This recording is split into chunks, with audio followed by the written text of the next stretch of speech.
Yo, yo, yo, what is going on, everybody? Gabriel Santos here. And in today's video, we have a question from one of the subscribers. Okay, she says, I was wondering if you might consider covering some tips on how to detach from the limiting belief that people can't be trusted. My experience has provided a lot of evidence to support that belief, yet I know it's not a truth, at least not all of the time. I feel I can pluck up the courage to get out there and experience the good side of people. Letting go of the absolute distrust will eventually happen, but my biggest block comes in the form of memories of being burned, in which instances that I allowed my good nature or kindness to be exploited or abused. Any tips on balancing healthy protective boundaries with the openness needed to be willing to give people a chance? Thanks for all you do. Awesome. Thank you for the question. Um, for you specifically, that subscriber, you sound like you've done a good amount of work on this topic. And for you specifically, I just encourage you to continue that work, um, and just trust that your own guidance will eventually get to where you want to go. However, for the sake of this video and for everyone else watching, um, the first thing I have to say is this happens, right? Being burned happens to a lot of us, especially for those of us who have a very giving nature or just want to be connected with people. Um, and so that's just part of it, right? The next step, which you've already pointed to, is getting clear on those limiting beliefs, right? Namely, people can't be trusted, right? Or people are out to get me or use me. Um, in terms of detaching from that belief, it looks a lot like you taking ownership of that belief and taking accountability for the role that that belief will play if you allow it to play itself out. And maybe what you can do is reach for a new belief that is believable for you, right? So going from people can't be trusted to some people can't be trusted, some people can. Some people can't be trusted, but some people can. That's a pretty good one, right? Um, and then in addition to that, that fear of being burned, that fear of being burned.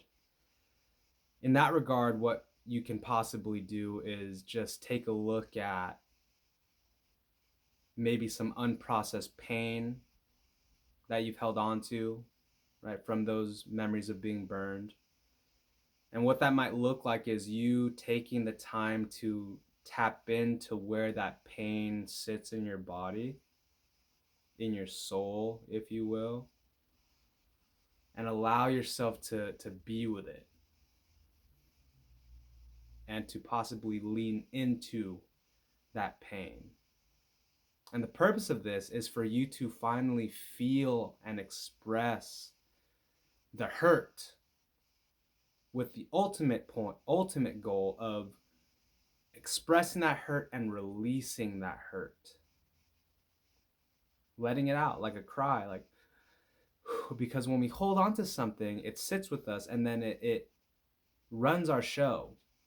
But if we can really feel into it and let it go and process it out, then some of the pent up pain can then be processed and released. And in releasing it, you create space for openness again. And with that, right, with openness comes the willingness. Two things. One is the willingness to take responsibility for the outcome, as well as the willingness to potentially be burned. Obviously, our goal and something we're going to be adamant about is avoiding being burned, right? Doing our due diligence, being selective, having healthy protective boundaries, like Jess, the subscriber, says. But, right, part of trust in a relationship is the willingness to drop your walls in favor of the trust that we have in other people, which also means the potential of being burned. And so maybe with that, right? Maybe that sounds scary. Oh my gosh, I don't want to be burned, right? Is to consider that now, right? Older, more mature, wiser, more capable, you have the wherewithal and the ability to handle being burned if that were to ever come across again. But the beauty, right, and the power is that in the willingness to be burned, in the openness to be hurt, is also the openness to receive love and exchange love and have reciprocity and have stability and have trust, because part of that game is, you know, you do allow yourself to be vulnerable, right? So that's one big part of it, right? The willingness to be open includes the willingness to be slashed. Okay. But with that, right, we want to, practically speaking, we want to limit, right, the potential of being burned. And this is different than, you know, shutting everything off and being like, you know what, the best way to not be burned is to not let anyone in, right? No. Okay. We're being open now. We're being open to the possibility of love and friendship and companionship and joy and sharing, which also includes the possibility of that trust being broken and people backstabbing you and things like that, right? So practically speaking, how do we become more selective? How can we be mindful of our, process? All right, so there's many different levels to this. Let's start with your basic kind of public stranger interactions. All right, and I'll put you in my shoes, okay? So I love to connect. I love to share. I want to go back and forth. I want to go deep. I want to let you in. I want to know what you're up to. I want to know how you're doing, right? But something I've noticed is that, some people are open immediately, some people are not. And the way I go about this is, there's many different ways, right? There's many different ways. But for something for you, right, tactically speaking, is to have a gauge on other people's openness. And you can use the power of rapport and reciprocity. If you are being very open and you're getting nothing in return, right, little to nothing in return, then it is, in my opinion and experience, your best interest to reel it in. One, because it's not effective, right? You're going, yeah, yeah, yeah, yeah, and they're going, right? And so that really is not going to go, right? That doesn't resonate. And so tactically speaking, you want to reel it in because that doesn't work communication-wise.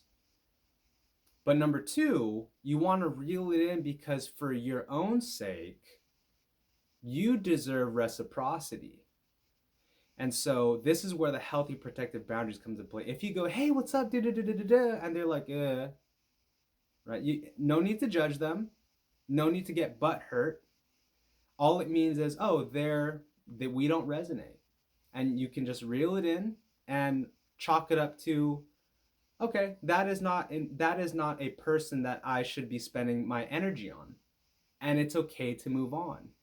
And what you might find is, in my experience is, people you want to have connection with may not be the person you will have connection with, or maybe consider that if they don't show you reciprocity and sharing and openness, then they're not the people you really want to be connecting with in the first place. So with that said, you can be more intentional and mindful of what you're looking for out in the world, right? I want people who connect. I want people who share. I want people who are open, right? And so with that, you then put in your mind's eye those types of people, and you'll find them, right? You'll find them.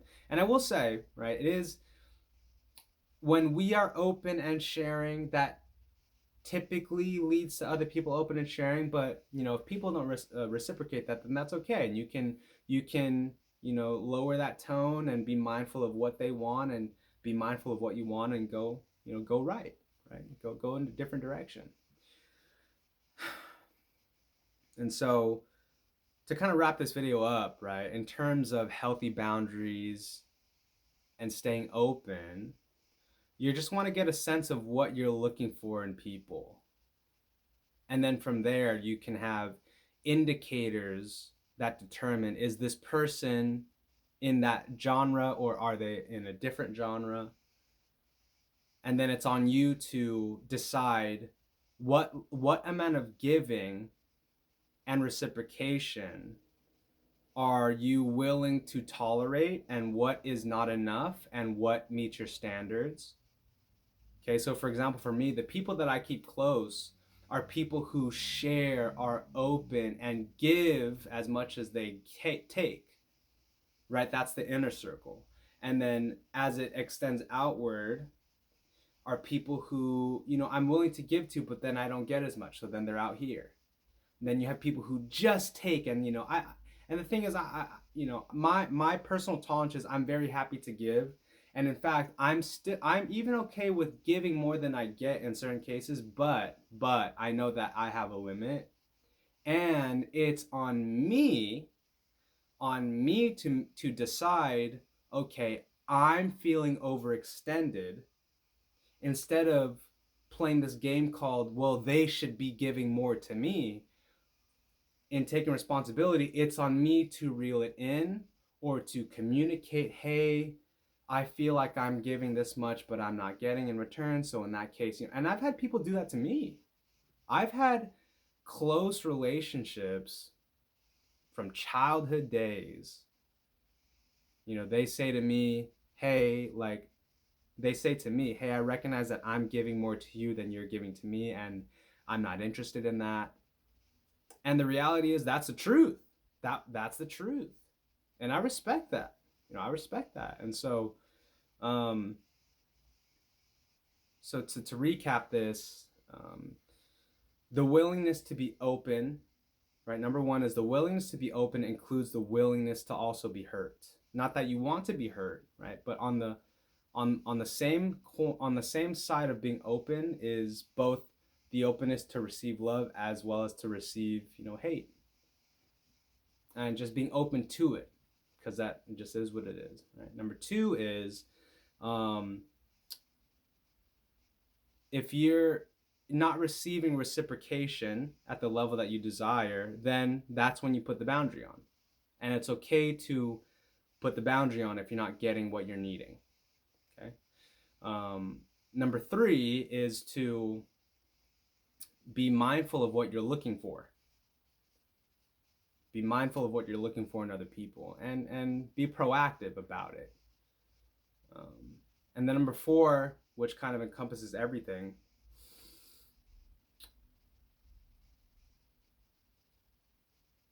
is being responsible for your needs, and being responsible for the outcome. And so if you want more reciprocation, go where it can be found. If you want less people taking advantage of you, then recognize what's your tolerance level before you need to shut it down. And what I mean by shut it down is you need to reel it in, take a step back, right? Hang out with these people less, hang out with those people more.